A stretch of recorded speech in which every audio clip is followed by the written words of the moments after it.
Hello and welcome everyone to another JordanCon interview. I am joined today by author, fantasy and horror author, Marlena Frank. Thank you for joining me today.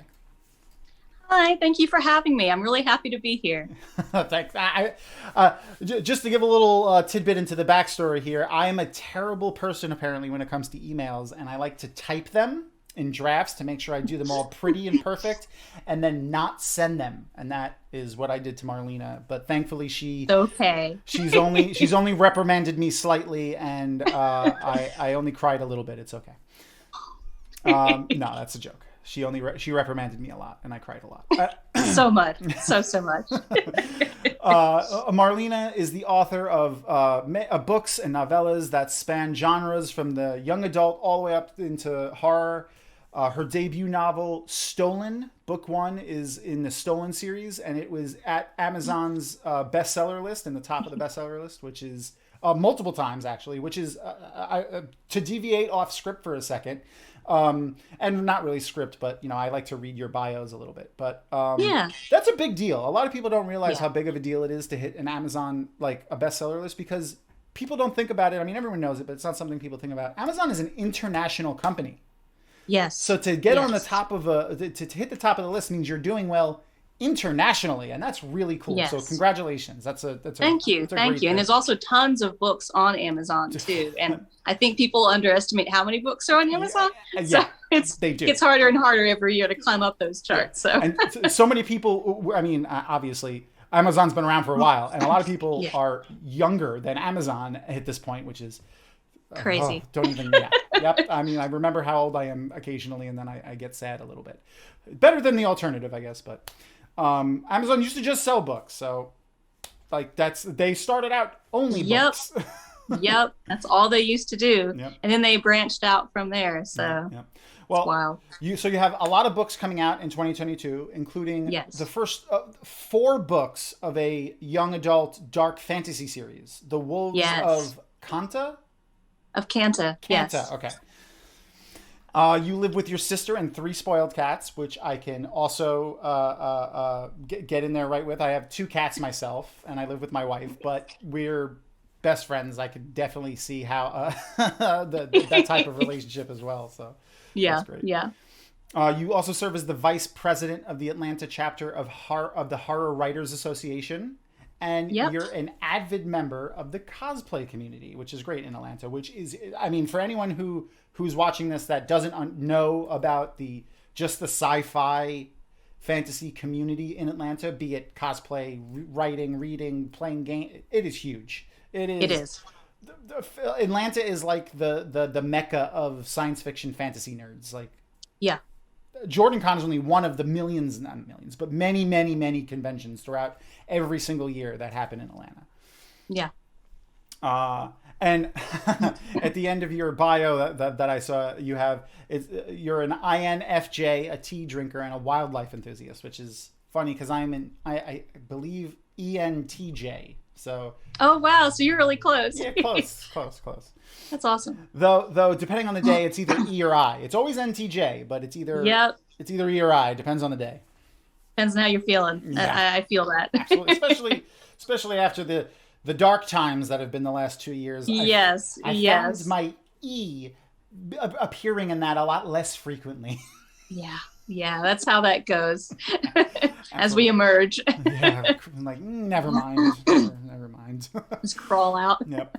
So cosplay in Atlanta. I mean, it's huge. I mean, Dragon Con alone. Forget about all the other things. Just Dragon Con. The parade at the beginning of Dragon Con. Thousands of people Yep. in full costumes from everything from The Lord of the Rings, Star Wars, books that you've never heard of, anime, television, everything. So, do you cosplay yourself, or Yes. Oh, awesome! Do you have your own characters? Do you cosplay as properties that are around? Both, tell us about some of that. I tend to do mostly existing characters. One of my main cosplays that I started out with was Undertaker from Black Butler, which is Okay. a manga anime series. And that was one I did for like several years. I've branched out from there. Like before everything shut down. Yeah. I had just started doing Princess Leia. I did a cosplay with her, and With the that was buns? really cool. Yes, the buns and everything. It was a lot of fun. I'm hoping to be going to MomoCon this year, so Oh, that'll be fun. Fingers yeah. crossed with everything. Yeah, that's cool. That's cool. So we have Princess Leia, we have the Undertaker from what was the anime? It was Black Butler. Black Butler. I've heard of. I haven't been able to get into anime for some reason in the last few years. I've heard of that anime, but I think the Yeah, last thing I got into heavy was like the most recent thing. I guess. Well, Avatar: The Last Airbender is an anime, but I mean, technically speaking. yeah, But I yeah, I love it so much. yeah, But the yeah. last anime I got really into is probably like old school. Well, old school at this time. Yeah, man. There we go again, realizing how old I am. Um, Adult Swim and Yep. stuff that was on the Inuyasha, Trigun, Yep. I, Cowboy I cut Bebop. my teeth on Vampire Hunter D back Yep. when they used to have that show up late at night. Yep. And I was like, man, horror anime is awesome. It So I re- really got into that for it a really while. It was is. great. Especially in the 80s. It was wild. So So, so for your cosplaying, do you what do you craft things yourself? Do you buy things from other makers? yeah, I kind of mix and match with, depending on my time and depending on what I'm looking at. So some things I'll purchase complete outfits for, and sometimes I'll build something. So Undertaker, for example, has a giant scythe that he uses, and I built that and have had several iterations of that. It's called it's a death scythe, is what it is, because he's a reaper. Yeah. But I brought that to Dragon Con one year and I propped it up against a wall because, Dragon Con is a lot of walking Yeah. and it was heavy after a while. And then I hear someone saying, "Oh no, death has come for me." And I realized that my scythe had fallen through the curtain on top of a voice actor. I was like, "Sorry, buddy." Funnily enough, I'm sure that's not even the first thing that something like that has ever happened to Dragon. I know, right? Things like I that, just I'm thought sure I happen was all like, the time. That's great. I was like, "Yep, that was me. Yep." You're welcome. You're welcome. Now that voice actor has a great story to tell for the forever. Exactly. The time I was almost killed by a scythe from a reaper. That's right. That's wonderful. So what kind of crafting do you do yourself? Are you, not even just for cosplay, but are you one of the, are you a crafty person? I know my wife and I love to do we do all kinds of stuff. We're just starting to try to get into cosplay ourselves, but what do you do? Well, I'm trying to get more into like sewing my own outfits and things. That's something that I really want to do, but I'm very much a novice still at that. So despite having taken a couple of classes on it, like I'm still working to try to master that. That's a whole process. Oh yeah. So yeah, doing whenever the pandemic started, I was making COVID masks and things like that for family. That's cool, though. Just stuff like that. I'm probably less craftying stuff than I used to be, but hopefully as conventions start back up again, I'll be digging more into crafting projects. Fair enough. What goes into making something like the Reaper scythe for when you So cosplay? it's had multiple iterations, some that fell apart, Hey, admittedly. that happens. That happens. Mostly it involves going through Home Depot and looking and seeing, okay, can we use this? What would we need for that? The next one I'm working on, I found a skeleton it was like from like Michael's or something like that. I'm going to take apart because it has like a whole skeleton front on the front of the scythe and everything. That's So I'm cool. going to be using that and spray painting that with like a metal pole or something. Just kind of, mix and match things and figure it out as you go. That's cool. So, I mean, what you did, all the times that you made the sides that fell apart, is what you did is you learned ways not to build a scythe. That's right. That's it. That's perfect. So, have you ever cosplayed as any of your own characters from your books, or? No, I have not. I sometimes I think about it, but like, the fairies that I have in like the Stolen trilogy, I don't feel like I could do them justice. But then I'm like, but I should still do it. So it's always on like my want to do list, but I just haven't like built the courage up yet to do it. Yeah, fair enough. So speaking of your stuff, you've done we YA and other genres. Let's start with YA. What made you want to write YA books? And for real quick, young adult, for anyone who doesn't know Yes. what that means. Yeah. Well, I was really drawn to that I had just finished reading The Hunger Games, and I realized how many young adult novels that I grew up loving. And I really was drawn to the fact that, like, the teenage years, you have to make some huge decisions in your life, Yeah. and you don't always feel like you're prepared to make those decisions, but you still have to choose what you're doing. And sometimes you make mistakes, and sometimes you have to figure out how to pick yourself back up and learn and keep going with things. And I think that's one of the things that really drew me to that time period, that age group, is because it's really hard sometimes um, to be able to stand back up again after stuff. And a lot of our teenagers tend to have a lot more pressure on them than we give them credit for. Oh yeah. From family pressures, school pressure, and with the pandemic and everything too, there's just a lot of pressure on our teenagers, and I don't feel like that always gets explored as much as I would like. So that's what really drew me to that. That's fair, and something that a lot of people who are no longer in those age groups at this time don't really think about is, could you imagine your teenage years with social media? Right. Like Right. I am so happy I graduated high school after MySpace and Facebook was around. I mean, Well, and it was different because if, like, you had to deal with bullies or something, once you got home, you Yeah. were at home. Yeah. You weren't around those people necessarily. But, with social media, you can't really escape that because the internet is 24/7. Yep. And there's no way to really completely extract yourself. Nope. And I think that we don't often understand how, Hard. how painful and difficult that Yeah. can be for people. So. Absolutely. I mean, having had to have dealt with bullying extensively myself, going through primary schools, I can understand that, man. I mean, I remember my home being my only refuge in a lot of cases, Yeah. and I couldn't imagine if, like, I was trying to enjoy myself on the internet playing a game or surfing, and then you'd get emails or text messages or Yeah. from people continuously bullying you. It starts at school and it never stops. And- I couldn't imagine. and- I couldn't imagine. And with my main character Chalet in Stolen, she has to take care of her father who struggles with delusions, Okay. and she has to try to convince him to take medication or go to therapy, and he doesn't want to. And I've heard some people be like, "Oh, someone should step in for that," but we don't really have that here in this country. No one steps in for helping out if a family member is having an issue and a teenager is basically having to be the caretaker in the family. Yeah. So that's something that in that series I really wanted to explore, for example. And you really can't do that as well in any other area than young adult. No, that's fair. And if you can impart some experiences that you've had and things that you've learned from them through the medium of something that is so enjoyable and can bring so much happiness into someone's life as a book, having to do with whether it's science fiction or fantasy or urban fantasy or whatever, that's great. That's a great thing. Yeah. So your book, so Stolen, since we're already talking about it, why not?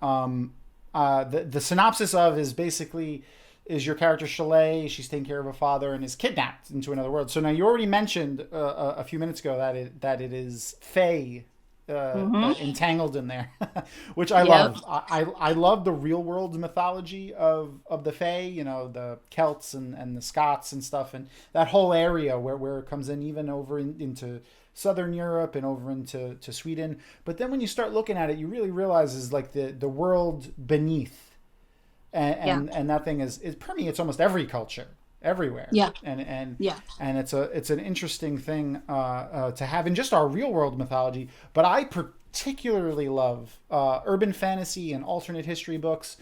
Anyone who's watching these videos knows, because I keep saying it, how much I love them. But I really, really do. I really like how authors take real world mythologies, real world history, and then twist them just a little bit to fit into their world building, their characters, their magic systems, whatever it is. So obviously you're using the Fae. What flavor of Fae are you using, and how did you adapt it into your world? So with my world, you have various kingdoms that people will take on a fairy to kind of be an assistant, and they have to have a pact with that fairy, and it gives them more power and it gives the fairy more power. So you have kind of a mutual, beneficial situation. Mm-hmm. However, there's always a however with the fae. Yep. in Stolen, Tegan is the high fairy of the garden, which is the city that Shalay gets kidnapped into. Okay. And he was actually tricked into being the fairy assigned to the city, not necessarily to a person, whenever he did his pact. So he's stuck there because he's immortal, and he's stuck, following the orders of whoever comes into power over there, which isn't always a good position. But he loves having the power that he has, so he doesn't want to give it up.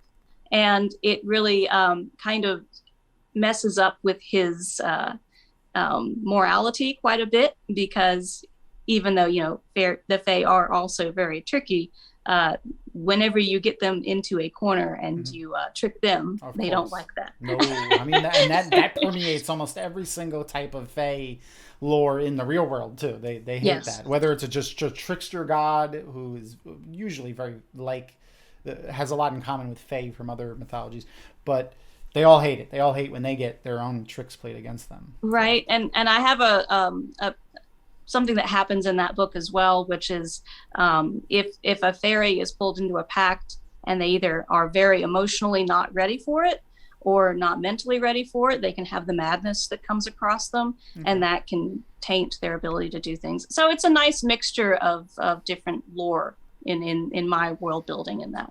That's cool, and that's the stuff I like to sink my teeth into when I read a urban fantasy or alternate history type book. Yeah, or even lots just a book of weird stuff. Yeah. I mean, even just a high fantasy book in its own world, like The Wheel of Time. Obviously, Jordan Kahn. I mean, I'm a huge Wheel of Time fan.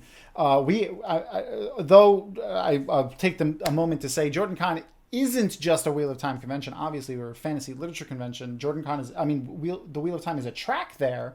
But we have fantasy and science fiction and all that stuff, and we have staff members that have never read the books, guests who have never read the books, attendees who have never read the Wheel of Time. So it's not, no one is out of place if they're not Wheel of Time fans. But that's awesome. That is that. Yeah. I mean, we're welcoming to everybody at Jordan.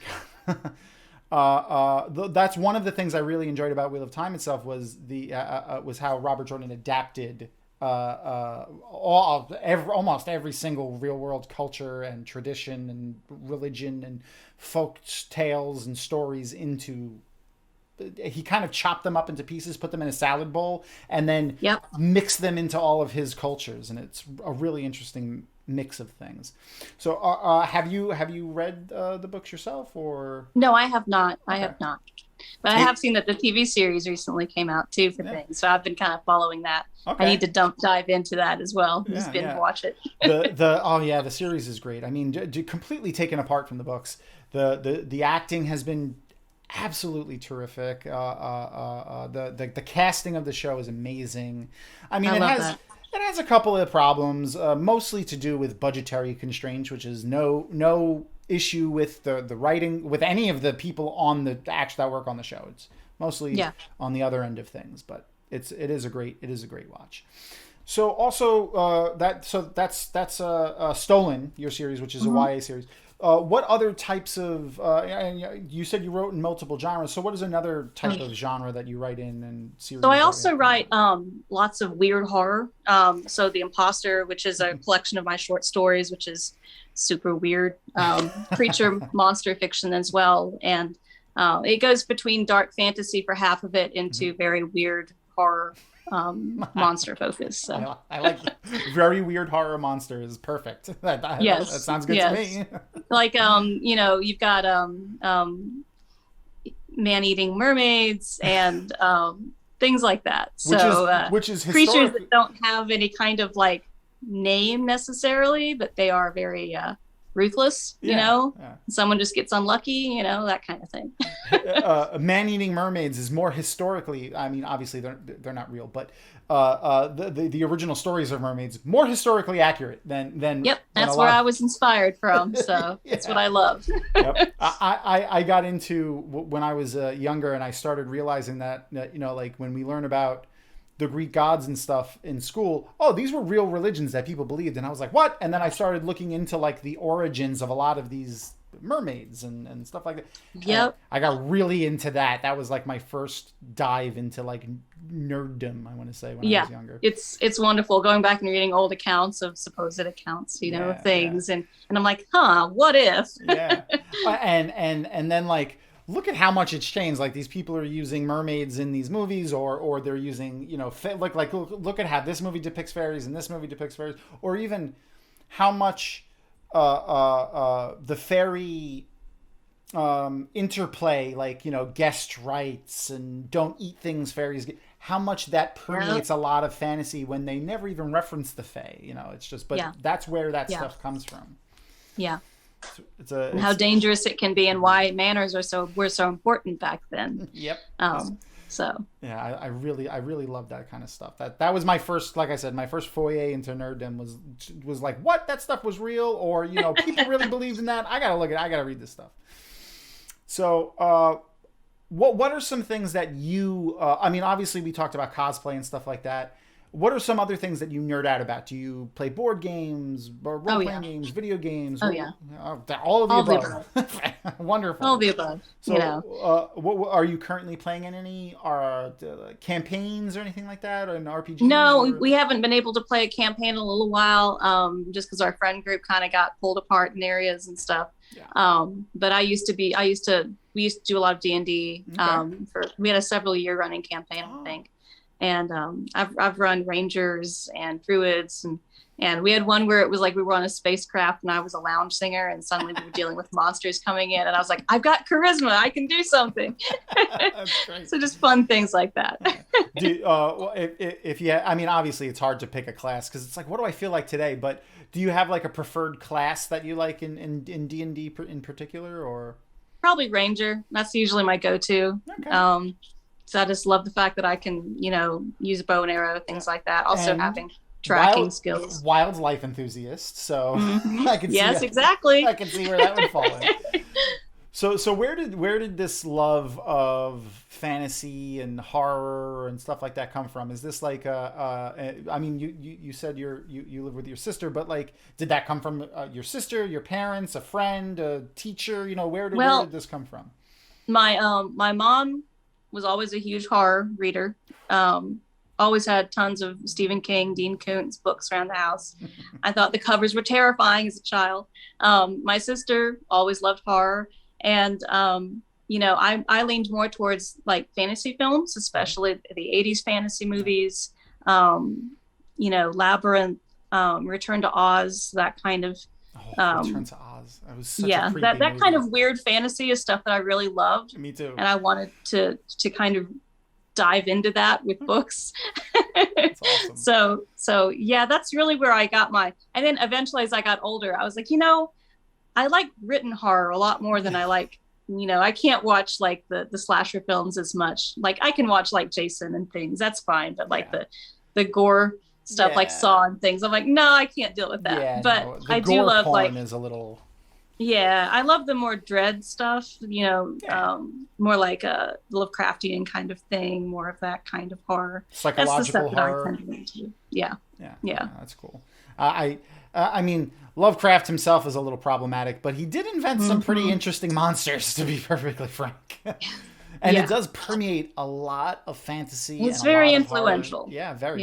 His monsters are very influential. And that absolutely. sort of thing. Yeah. So that's really cool. I myself am fond of the druids in D&D. I just keep playing them. I don't know. I mean, like I love them. I played other things too, but I really enjoy playing a druid. There's a lot of flexibility with that. And you can just be like, okay, I know I've got something to handle this situation. The words right out of my mouth. Right is exactly what I was going to say. We're on the same level.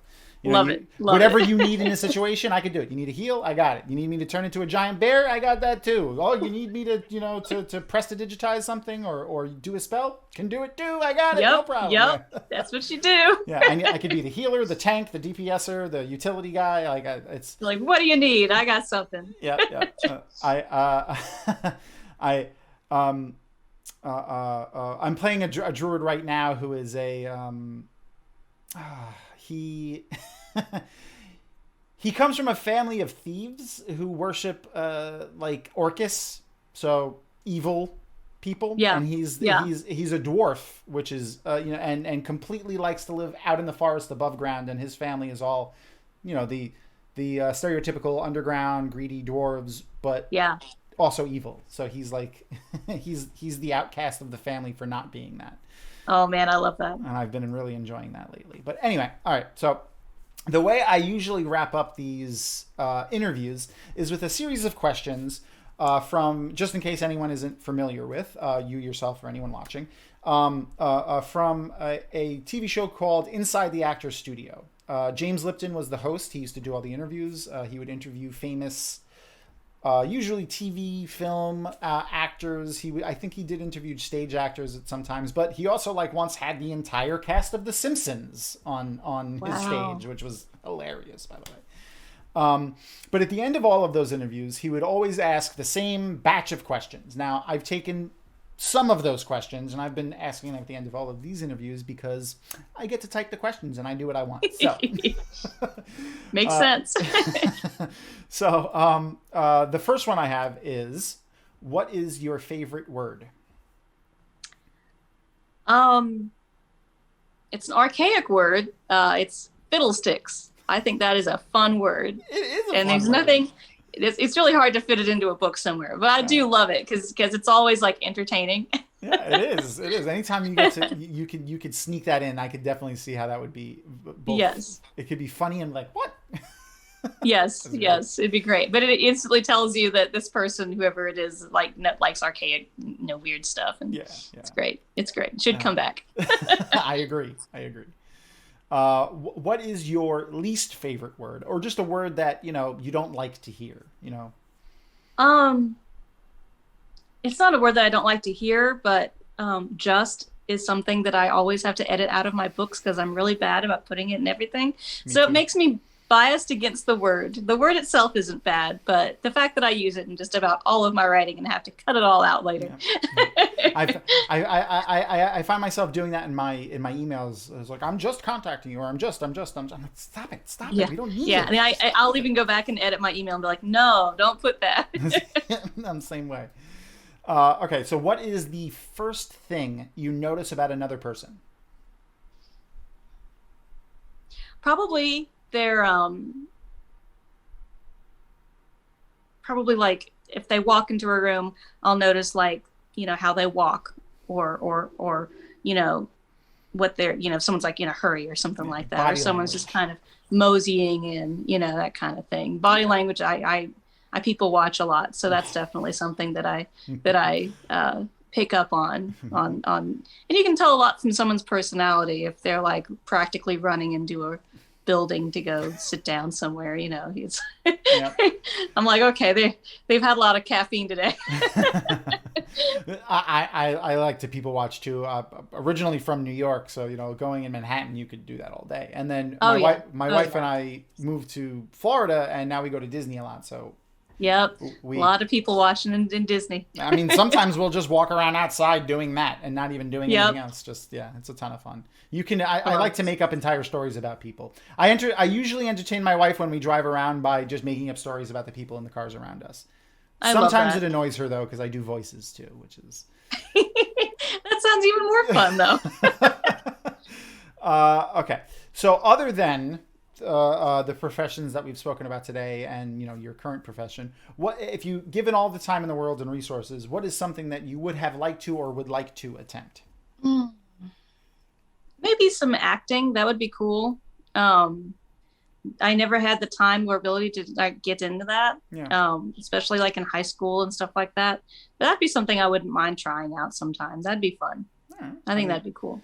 I mean, you're basically putting on your own little plays and stuff like that. Yeah, just in your my books. head, you know? Yeah, and then we get to read them occasionally. Yeah. I think that's the weird part with writing is I'm always like, I've already figured out the whole storyline, and then the book comes out and everyone's like, oh, this is amazing. I really liked this. And I'm like, oh yeah, I forgot about that happening. That was like 2 years ago when I wrote this. I guess that was a good moment. That's fantastic. Great. And then, what is your favorite curse word? Probably the F word, just because it's so versatile. You can use it as a noun, as an adjective, exclamation. You can use it pretty much anywhere, and it works. And I don't know of any other curse word that's as like versatile. Yeah, absolutely. It's funny that you say that too, because a couple of other people have said that too, and then I'm usually the one that says that. Yeah. It's hilarious. But yeah, no, I mean, could be anything, and then it fits in everywhere. I mean, I worked construction, and I'm from New York, so usually every other word out of my mouth is that word. But yeah. I am sweating a little. Yeah. I am sweating a little bit right now, having to constantly edit myself. You're like, no. Stop it. It's going on YouTube. We need to beat the algorithms. All right. That's how that goes. Thank you so much for joining us. And if anyone is interested in following more stuff on Marlena, go to marlenafrank.com, or you could follow her on Instagram at author Lena Frank. Right? Mm-hmm. I got that right? Yep. All right, good. And she's also got her Facebook and her Twitter, which is Marlena. On Twitter, it's Marlena Frank. So at Marlena Frank. And on Facebook, it's Marlena Frank Author. We'll have all those links for everyone around here and stuff, but I like to say it just for our friends who might be hearing impaired. And thank you for joining me today. I can't wait to see you at JordanCon. Thank you so much. This was fun. I really enjoyed this. Thank you. See you later.